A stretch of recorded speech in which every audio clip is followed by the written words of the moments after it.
Señor, te damos muchas gracias por esta oportunidad que tú nos das de poder reunirnos, que hemos estado en tu presencia, adorándote, cantando de tu gracia, de tu amor, de tu misericordia. Y Señor, en esta hora queremos disponernos para recibir de ti, para que a través de tu palabra tú traigas vida a nuestro corazón, Señor, que transforme nuestro ser, que por medio de tu palabra pueda ser transformado nuestra mente, renovada en algo nuevo.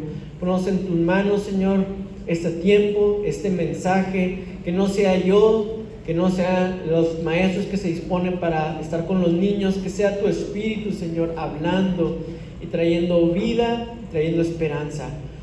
En tu nombre precioso oramos y te damos gracias. Amén y amén. Amén.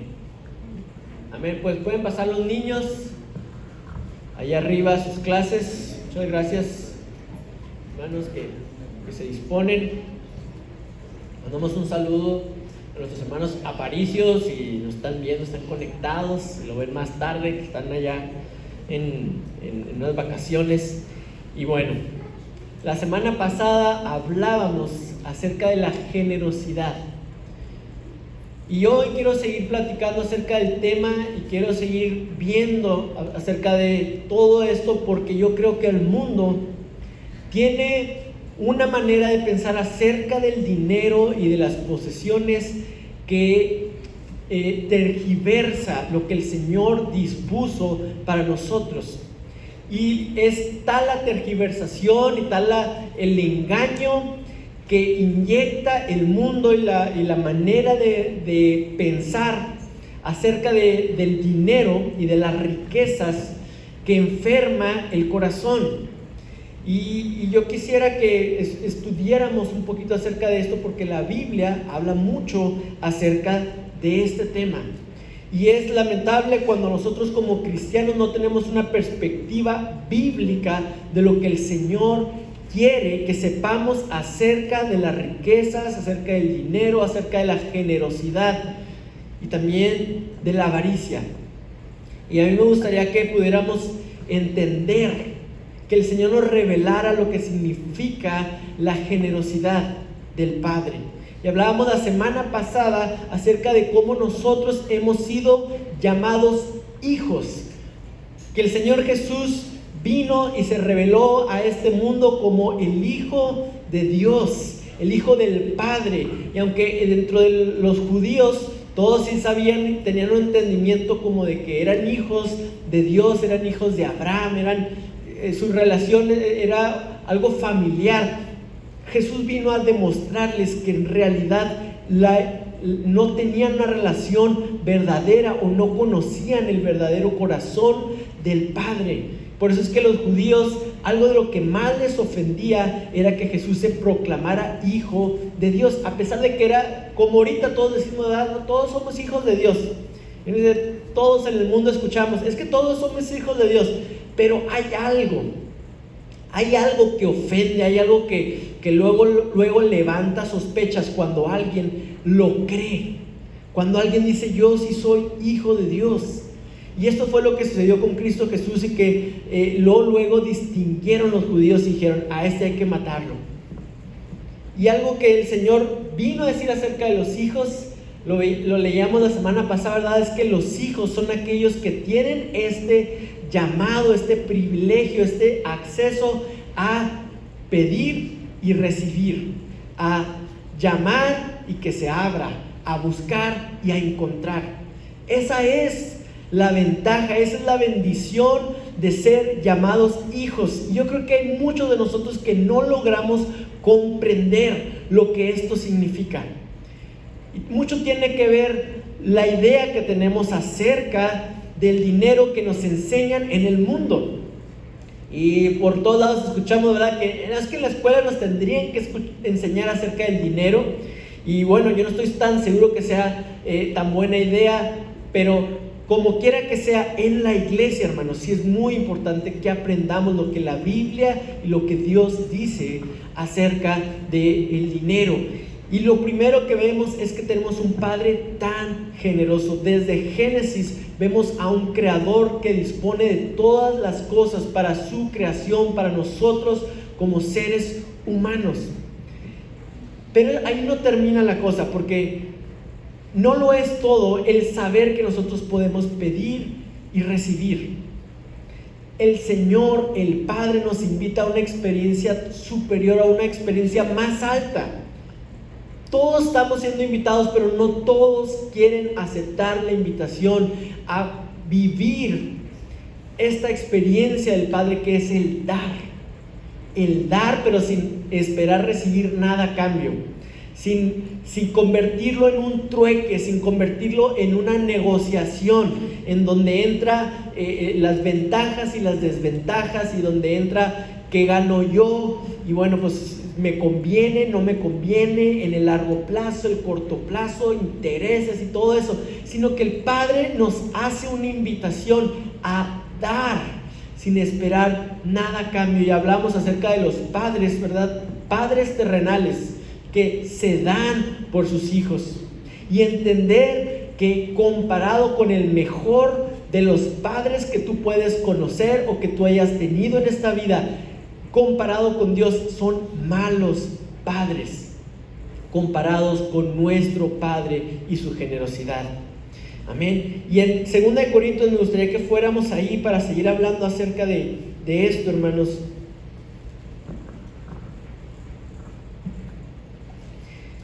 Vemos en 2 Corintios, estaba yo leyendo esta semana, y Pablo está dándoles esta plática, como las pláticas que tienen los entrenadores en el casillero con los jugadores que van a salir a la cancha, como el maestro a punto de preparar a sus alumnos para que den una presentación. Y en este caso Pablo los está preparando para una ofrenda.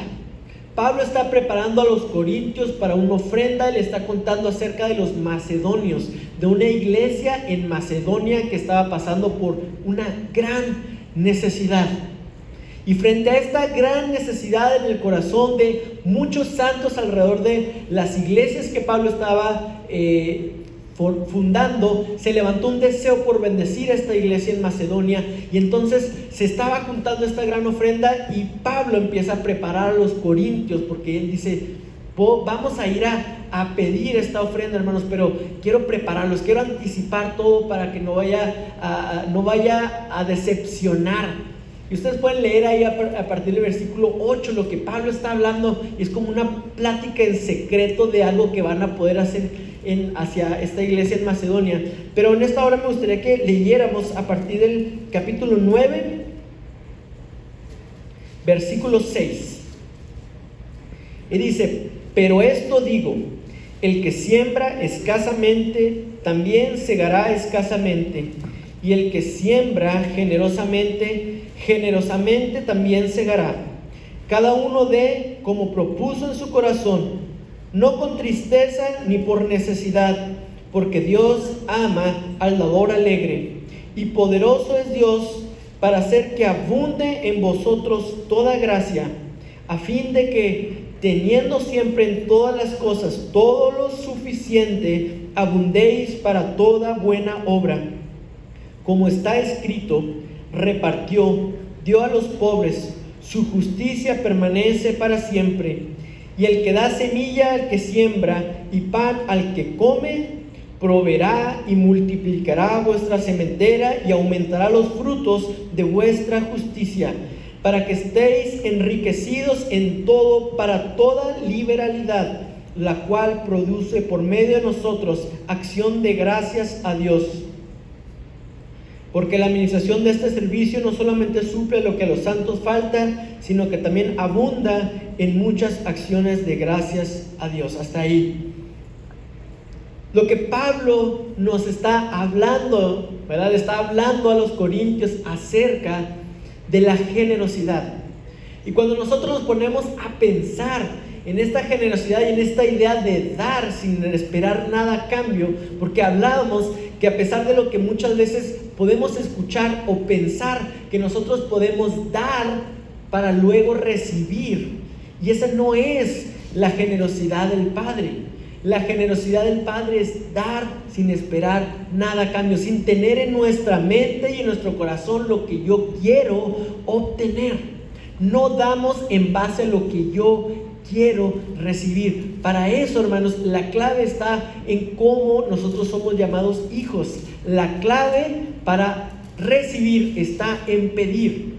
Pero el dar, hermanos, y Pablo mencionaba en otra ocasión, ¿verdad? Jesús dijo, es mejor dar que recibir. Y cuando nosotros nos ponemos a hacer las cuentas y le echamos matemáticas, rápidamente te das cuenta que si tú das y no recibes, muy pronto vas a estar en números rojos. Muy pronto vas a tener escasez, muy pronto no vas a poder cumplir con tus compromisos y menos vas a poder ser de bendición para otros. Y ahí es cuando entra un miedo a nuestro ser. Ahí es cuando en nuestra mente se instala un temor que puede expandirse como un cáncer en el cuerpo. Es el temor de no conocer la generosidad del Padre, que da muchas veces fruto en lo que se conoce como la avaricia. Y Jesús habló mucho en contra y nos advirtió acerca de la avaricia, de este deseo de tener más. Y este pecado de la avaricia, ¿verdad? Pues lo vemos que se manifiesta con el temor de perder lo que tenemos y con la comparación con otros. Y lo entendemos así porque la avaricia opera de esta manera, a través del temor, a través del ego, del orgullo, de la comparación, y va creando esta receta que es muy efectiva en el corazón del mundo. Y hoy en día, ¿verdad?, vemos cómo funciona la economía. Y cuando te pones a analizar y estudiar un poquito de cómo funciona la economía a nivel global y cómo funcionan las casas estas de valores, te das cuenta que gran parte de lo que hace andar esa gran maquinaria, el combustible de todo eso es la avaricia. El deseo de tener más, el deseo de poder tener más y más, y es contrario a la experiencia del Padre, la experiencia de la generosidad del Padre. Y aparte, con eso yo les quería comentar, hermanos, desde hace algunos meses me enteré que va a haber una exposición que se llama Luz y Sal. No sé cuánto ya la oyeron mencionar. Es de una iniciativa de una iglesia aquí en Chihuahua, de la pastora Ana Borunda, si alguien la conoce. La conozco hace muchos años, y ella lo que pretende hacer es visibilizar el trabajo que la iglesia cristiana hace sin esperar nada a cambio. Cuando la iglesia de Cristo Jesús se propone bendecir a una comunidad, bendecir a su ciudad.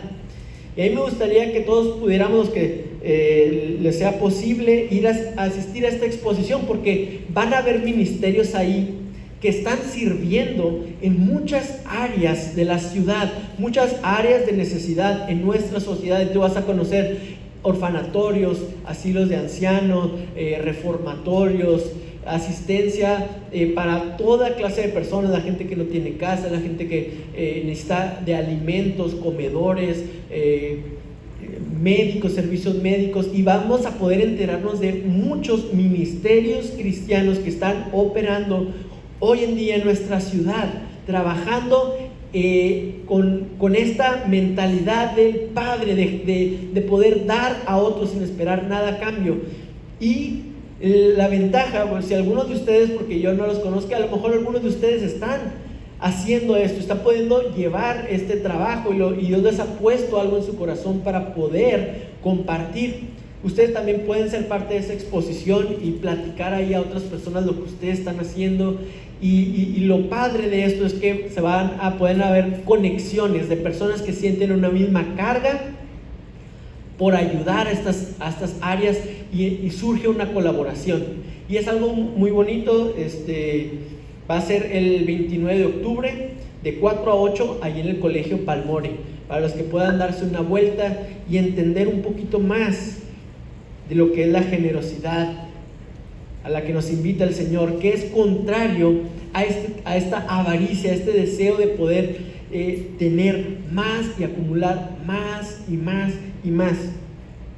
Y hermanos, cuando nosotros vemos y nos ponemos a pensar y analizamos dentro de nosotros este miedo y este deseo de tener más, esta avaricia, cuando la encontramos en nuestro corazón, nos damos cuenta, ¿verdad?, de esta fácil, como una fórmula fácil: si tú das y no estás recibiendo, pronto vas a correr en escasez. Y es no conocer al Padre en su generosidad. Dios implantó una ley en el ADN, en el corazón de cada semilla, una ley inquebrantable, y permeó la tierra y mandó al sol y a las estaciones y al viento a que abonaran a esta ley de la siembra y la cosecha. ¿Cuál es esa ley, hermanos? ¿Qué es lo que nos enseña la tierra y el grano que cae a la tierra?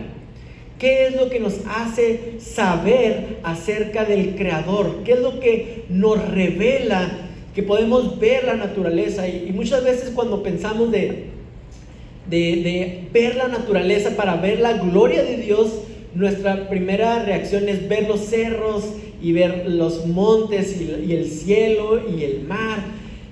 Y verdad, ahora que nosotros fuimos el mes pasado allá a Krill y veíamos allá la sierra, nuestra hermosa sierra de Chihuahua, la veíamos con agua, la veíamos tan verde y nos gloriábamos y nos maravillábamos de la grandeza del Creador. Y cuando vemos esta parte de la naturaleza es maravillosa.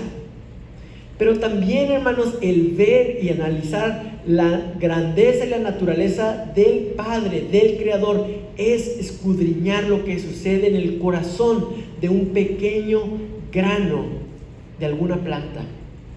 Y todos aquí sabemos, creo que cuando Pablo le está hablando acerca a los corintios acerca de esto, ¿verdad?, que dice: pero esto digo, el que siembra escasamente también segará escasamente, y el que siembra generosamente también segará. Hay una ley que cuando tú dejas que un grano de tierra, en vez de producirlo, en vez de convertirlo en alimento, ¿verdad?, porque todos sabemos, agarras unos granitos de maíz y luego los mueles y luego después los puedes hacer una tortilla que te va a quitar el hambre. Pero cuando tú decides sembrar un granito, significa que ese granito no se va a convertir en una tortilla que puedes hacerlo taco. Estás sacrificando un taco para llevar ese granito a la tierra. Pero la ley y lo que todo agricultor sabe es que de ese granito van a salir muchas mazorcas, cada una llena de otros granitos que se pueden convertir en tortilla, y luego esas tortillas en tacos, ¿verdad? Y es necesario entender, hermanos, a veces como que nos pasa muy de noche, pero qué importante esta ley y esta enseñanza que nos da Dios de que de todo lo que tú tienes, de la producción para el sustento, para la comida, tú necesitas apartar una parte de esos granos para volver a invertirlos, volver a sembrarlos en la tierra y dejar que mueran. Pero de esa muerte puede salir toda una producción nueva, y es mucho más abundante. Es mucho más abundante. Si tú tal vez te vieras en la necesidad, ¿verdad?, de decir: híjole, tengo estos granitos, pero yo tengo ganas de convertirlos en tortilla, pero yo sé que si los hago tortillas, para el siguiente ciclo agrícola no voy a haber sembrado nada. Y cuando tú entiendes que es mejor sembrarlos, a pesar de que no puedas convertir en una tortilla, pero tú sabes que para el siguiente ciclo vas a tener incluso para compartir a otros. Y ese es el corazón del Padre. Esa es la idea que Dios tiene acerca de su creación. El hecho de que Él multiplica lo que nosotros podemos sembrar, de que tú permites que esos granos caigan a la tierra y den mucho fruto. Y luego tienes que volver a hacer lo mismo, apartar un poco de eso que Dios te dio, para volver a sembrarlo. Dios, hermanos, es el anfitrión más generoso que tú vas a conocer. Si Él te está invitando a vivir la experiencia de dar, a vivir la experiencia del Padre, no es para que tú te vas a quedar sin nada. El Señor quiere que tú sigas experimentando esa generosidad, y para ello es necesario que el Señor te dé más. Y cuando tú escudriñas y ves en la palabra de Dios cómo muchas veces el Señor quiere que tú entregues algo para darte algo todavía mayor, que el Señor quiere que tú ofrezcas algo que tú consideras que es muy amado, que es muy preciado en tu vida, pero el Señor te dice: entrégamelo, dámelo, ofrécemelo. Y de ahí nace, crece, es una siega, ¿verdad? Cuando se recogen los frutos es lo que se le llama siega. Es mucho mayor la siega que la siembra. Dice un salmo, ¿verdad?, que andan llorando los que siembran, pero con gozo recogen los que siegan los frutos. Es una verdad en la vida. Y cuando te pones a evaluar esto, te das cuenta de que sí hay una parte que te va a costar. Hay una parte en donde tú tienes que aprender a confiar, a desprenderte, y que no es fácil. Muchos hablamos acerca de lo difícil que es la generosidad, el ser generoso, porque creemos que para ser generoso yo tengo que tener de más. A mí me tiene que sobrar para poder dar, y no es esa la verdad en el reino de Dios, hermanos. Nosotros hacemos lugar para que el Señor nos dé más. Si tú no tienes lugar para la bendición de Dios, el Señor no te puede bendecir más. Y a mí me sorprende, me platicaba mi hermano, él estaba estudiando en una universidad allá en Estados Unidos, en Texas, y a mí me sorprendía, me platicaba que hay una beca, hay un apoyo para los estudiantes mexicanos. Si tú eres mexicano, estás estudiando, aplicas para recibir esta beca y te dan no sé cuántos dólares al mes, pero es una buena cantidad de dinero, nada más por decir que eres mexicano y que estás estudiando en esa universidad. Y él me contaba la historia, es una historia así bien sencilla, pero sorprendente. Resulta que había un señor, no recuerdo el nombre, discúlpenme, no recuerdo el nombre ni lo corroboré con él, pero es un señor americano que estaba en la guerra, me parece que Vietnam, y allá conoció a un amigo, un compañero mexicano, y estuvieron allá, se conocieron en esa guerra. Termina la guerra, regresan los dos aquí, y continúa esa amistad. Y a este hombre americano, después de la guerra, no sé qué negocio emprende, que le va súper bien y se vuelve millonario. Y esa amistad continúa con este hombre tan rico y con su amigo mexicano. Y después de un tiempo, el amigo mexicano muere. Y este hombre manda en su testamento que una parte de su fortuna se destine a todos los estudiantes mexicanos allí en esa universidad. Cuando yo escuché esa historia me sorprendió, porque no es la clase de historias que estamos acostumbrados a escuchar aquí en nuestro país, al menos. No son muchos los casos de los que yo me entere de personas haciendo y llevando a cabo esta generosidad, y no es algo que nosotros como mexicanos tenemos en nuestra mente, mucho menos los estudiantes, ¿verdad?, tener acceso a esto. Muchas veces estamos más bien pensando en el gobierno, que el gobierno pone impuestos y bueno, tienes que pagarlos a fuerza, y de ahí pues apoya a los estudiantes. Pero esta generosidad me llama mucho la atención. Y a mí me llamaba mucho la atención este ejemplo, hermanos, y yo sé que como ese hay muchísimos.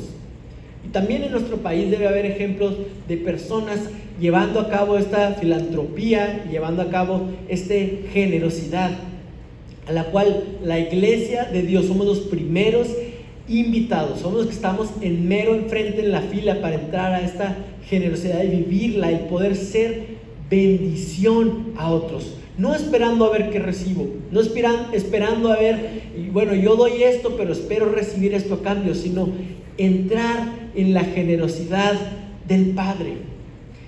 Y lo contrario, hermanos, la avaricia. Muchas veces escuchamos acerca del temor de quedarte sin tus recursos, por andarlos repartiendo, por andarlo de buena gente.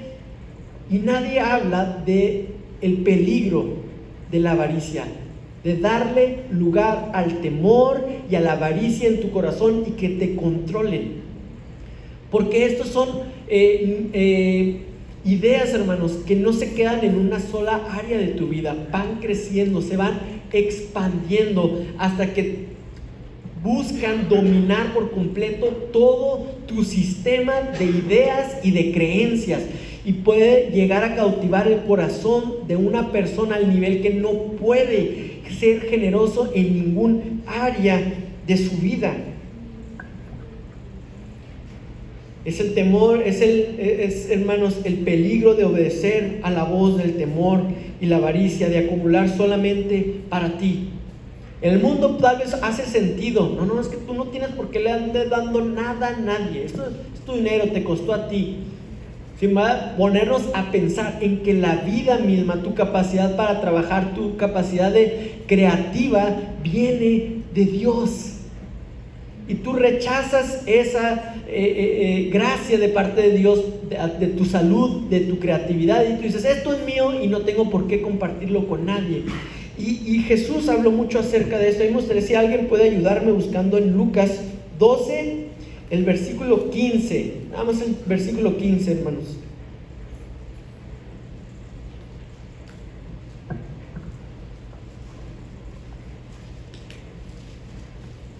Y les dijo, mirad y guardaos de toda avaricia, porque la vida del hombre no consiste en la abundancia de los bienes que posee. Amén. Amén, hermanos. Jesús lanzando esta advertencia y diciendo, oigan, su vida, la vida del hombre no depende de los bienes que poseen. Es muy fácil organizar a las personas en base a lo que tienen. Es útil incluso para establecer un orden en la sociedad, poder categorizar a todos. Y esas categorías nos van encerrando y te van haciendo algo en tu mente. Algo cambia dentro de tu mentalidad cuando tú sabes que la sociedad y que el mundo necesita establecer como estos cuadros en donde cabe cada quien. Están aquí los ricos y acá están los pobres, y se convierte en tu identidad. Cuando se convierten los bienes que tú posees en tu identidad, entonces ya no eres tú el que posee los bienes, sino que son los bienes los que te poseen a ti, los que te dan identidad, los que te dan tu sentido de pertenencia, tu sentido de valor. Ya no eres tú dándole un valor a los bienes que tienes, sino que son ellos determinando el valor que tú tienes. Y esto, todos reconocemos lo dañino que es. El mundo reconoce lo dañino que es, pero no tienen alternativa. No hay una alternativa, no hay una cura, no hay nadie ofreciendo algo que pueda satisfacer el corazón del hombre y que pueda mantener esta maquinaria de la economía funcionando. Para eso vino Jesús a decirnos, los bienes del hombre no son la vida del hombre. Cuídense de la avaricia, cuídense, porque es algo que está día y noche tratando de penetrar en nuestro sistema de ideas y de creencias. Y lo hace de muchas maneras, algunas más inocentes, otras también muy desvergonzadas. Pero hermanos, todo el tiempo esa idea de la avaricia está queriendo tomar control de nuestra vida. Y nos llena de temor y nos llena de una mentalidad de, es que no es suficiente. No es suficiente lo que tengo. Necesito tener más. Y necesito tener más. Y la respuesta es que al final de cuentas nunca alcanzas a tener suficiente. ¿Verdad? Vemos a personas como estos multimillonarios de ahora, Jeff Bezos y Elon Musk. Son personas que por lo general no dicen, bueno, ya es suficiente, ya no quiero ganar más dinero, sino que hay algo en el corazón humano, y es muy fácil juzgarlos, pero creo que es muy difícil, hermanos, controlar el deseo de acaparar más cuando empieza a haber una prosperidad en nuestras vidas. Debemos ser cuidadosos en juzgar. Pero hermanos, es este deseo que te termina consumiendo. Y es contrario a la idea de Dios, porque en la idea de Dios, en la idea natural, en la idea primera, tú arrojas un grano y te da muchos frutos. Y en la idea de la avaricia y en el sistema del temor, tú siembras mucho y te da un grano de felicidad. Te da un grano, es lo que tú sientes que tienes, a pesar de que puedas sembrar mucho, a pesar de que tú pudieras sembrar todo lo que se levanta en una cosecha, tú lo siembras y lo escondes y lo guardas para ti, y lo que te produce al final es solamente un pequeño grano. Esa es la diferencia que encontramos en el reino de los cielos y el reino de este mundo.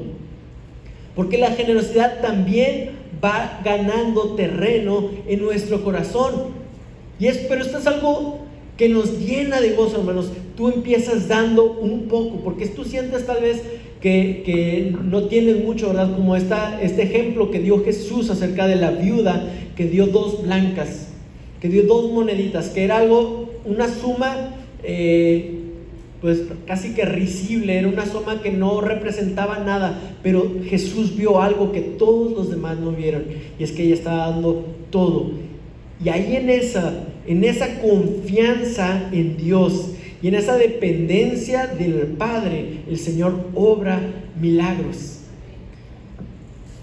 Y vemos, hermanos, a uno de los ejemplos tal vez más conocidos, y en la Navidad no sé cuántos ya la han visto muchas veces, pero es bueno estarlo recordando, el ejemplo de este personaje de Charles Dickens, de Ebenezer Scrooge. ¿Cuántos lo recuerdan a Ebenezer Scrooge? El del cuento de una noche de Navidad, me parece que se llama, no me acuerdo cómo se llama el libro, pero es este personaje, ¿verdad? A mí se me quedó muy grabado. Yo creo que fue porque fue el primer recuerdo que tengo de esa historia, con el Pato Donald y Mickey Mouse, y cómo el Pato Donald le ponen a este personaje y lo representa muy bien, a alguien que tenía muchísimo, pero en realidad era pobre y no se daba cuenta de eso, y le ponen los ejemplos ahí, ¿verdad? De que tenía trabajando a su sobrino, y no era para poder darle libre el día de Navidad, y no era para poder ofrecerle un poco de comida. Veía que su sobrino estaba batallando mucho económicamente, lo tenía trabajando para él, no le quería dar un tiempo para que estuviera con su familia,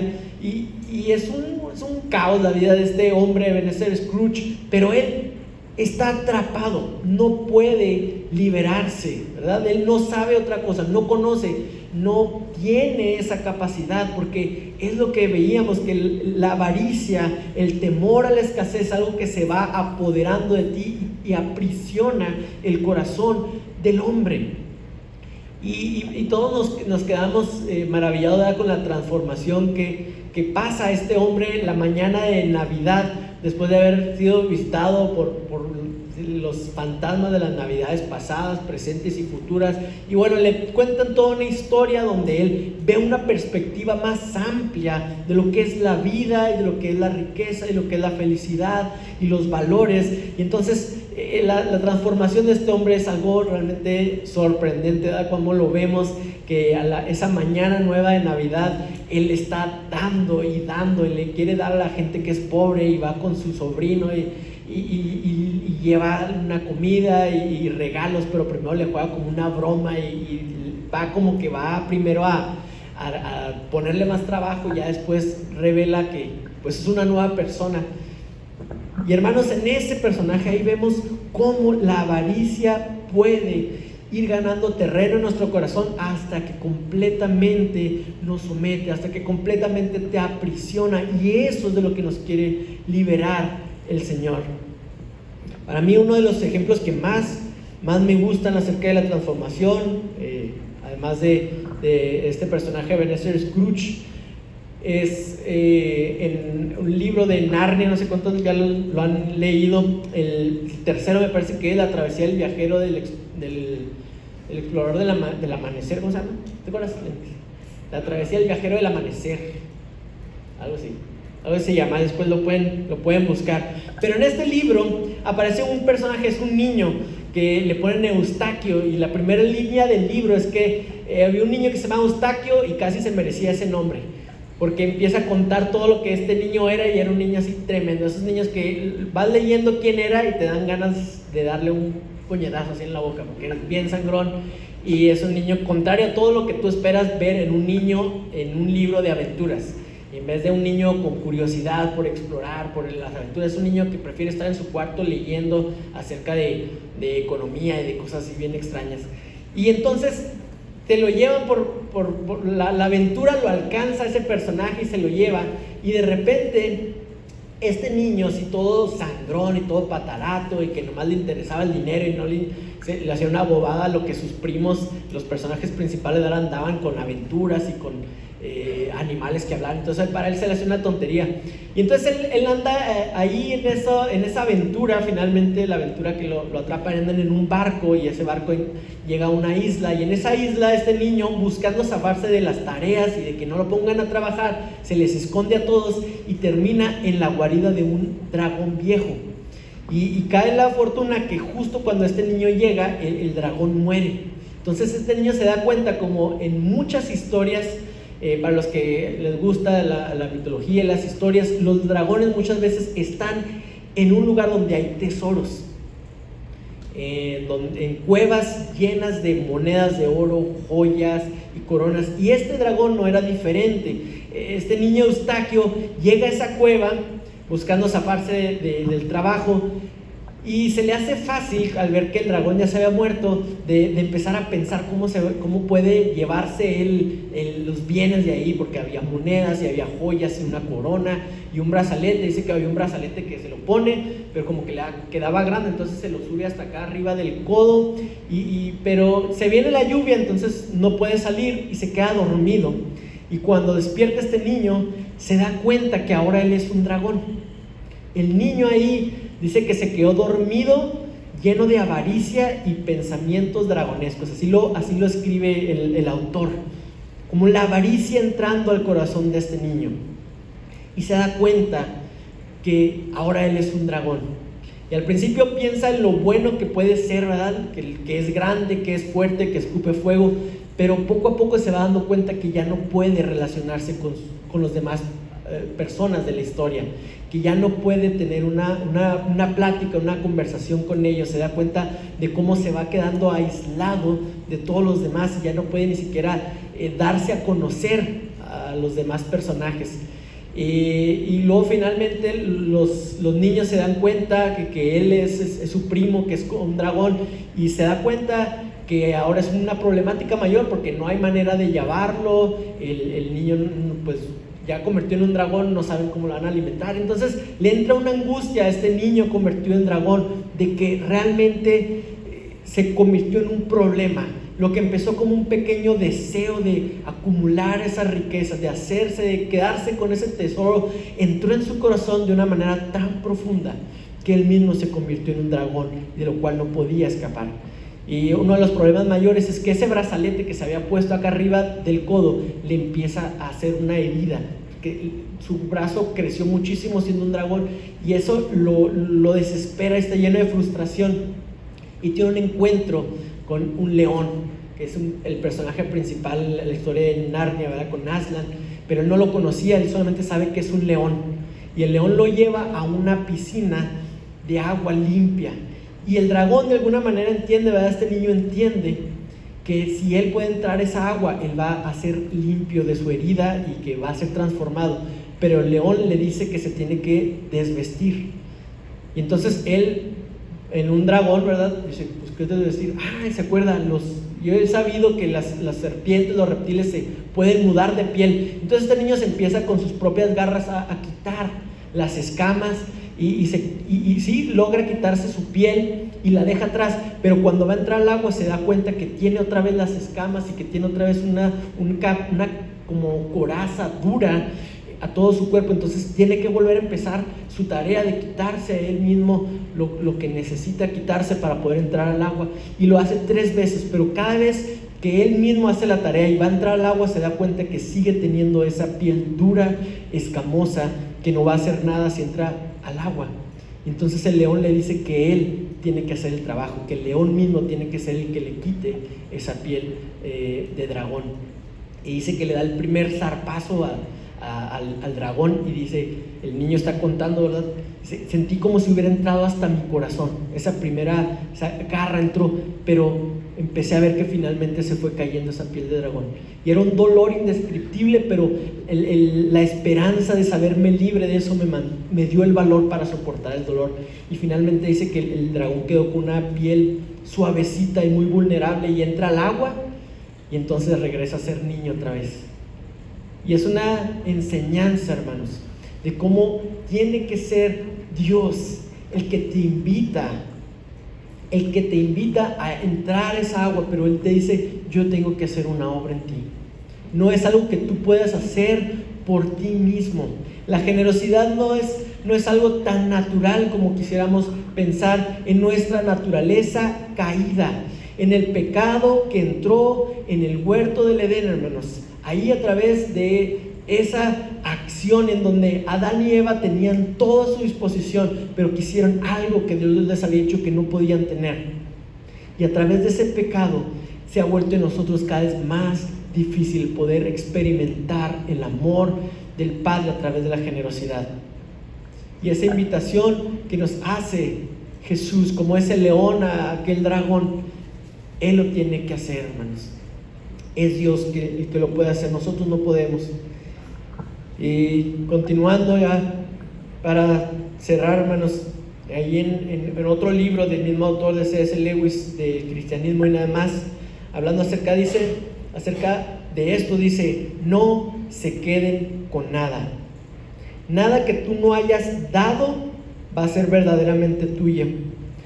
Nada que no haya muerto en ti va a poder levantarse de los muertos. Mira por ti mismo y vas a encontrar en el largo plazo solamente odio, soledad, desesperación, ruina y decadencia. Pero mira a Cristo y lo vas a encontrar a Él, y con Él todo lo demás añadido. Amén. Pongámonos de pie, hermanos. Pidámosle al Señor que Él haga esta obra en nuestro corazón. Señor, tantas gracias te damos, porque tú nos estás invitando, Dios. Nos haces una invitación a vivir la vida, Señor, en este mundo como tú quisiste que viviéramos los humanos, a través de la generosidad, de poder ser tu mano extendida a esta tierra, poder mostrar al mundo tu generosidad, tu amor, Señor, poder tener a alguien, un prójimo, un vecino al cual mostrar amor, no por nosotros, sino por medio de ti, de la gracia que tú haces en nuestro corazón. Queremos permitirte, Señor, queremos creer, queremos aprender a confiar en ti. Queremos aprender, Señor, a depender completamente de ti y verte a ti como nuestro proveedor. No confiar, Señor, en nuestra capacidad, no confiar en nuestro trabajo, en nuestra cuenta de banco, en nuestras posibilidades, Señor, o nuestros proyectos, sino que aprendamos a vivir confiando en ti, Señor, para tener esa vida plena que tú ofreces al hombre, que poder ser llamados hijos, Señor, que tienen ese acceso libre delante del Padre para pedir y recibir. Pero queremos vivir, Señor, esta vida no solamente como hijos pidiendo, sino crecer en el nivel del Padre, de poder ser más como tú, Señor, y entender que ese es el llamado que nos has dado. Ayúdanos, Señor. Cumple tú la obra. Transfórmame, volvéame a tu imagen, Señor. De gloria en gloria te veo. Cuanto más te conozco, quiero saber más de ti. Cuál buen alfarero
trata de cantidades, de bienes, se trata de ser más como tú, Señor, y poder experimentar el amor del Padre en nuestras vidas. Gracias te damos, Señor.